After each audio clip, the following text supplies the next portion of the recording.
औज़ु बिल्लाहि मिनश शैतानिर रजीम बिस्मिल्लाहिर रहमानिर रहीम।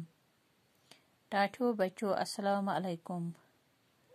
युस अस रात कहानी मकलो ब्रोंस पे चिट्ठ आज लेखो अस अमिक सवाल। यमन सवालन हुंद जवाब लिखियो। सवाल नंबर 1, सजाद हुसैन क्याज छु ब्रोंस गोमुत। अमिक जवाब, सजाद हुसैन छु पन्निस मामू टठिस सत ब्रोंस साल करने खतर गोमुत। दपान सजाद साहब क्याज ओस ब्रोंस गोमुत, यह गो न्यू पन्न मामन सत, यह गो तौर साल करने खतर। सवाल नंबर 2, ब्रोंस क्या वुश तिम सड़के दुपासे कुलन पेठ।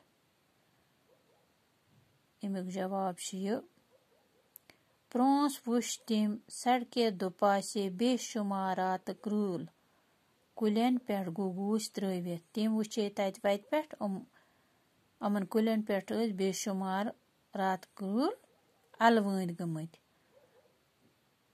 शादरा शरीफस मज किम सन जियारत गाह छ।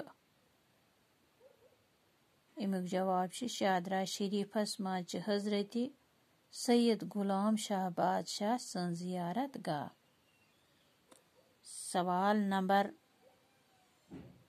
4, राजवीर पेठ कूता दूर छ शादरा शरीफ। अमिक जवाब राजवीर पेठ छु शादरा शरीफ 34 किलोमीटर दूर।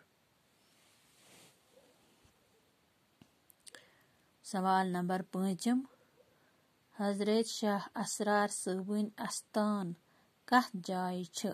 अमिक जवाब हजरत शाह असरार सबन आस्थान छ कश्तवाड़स मज आबाद। टाठियो गोब्रो यम सवाल यम कर आज।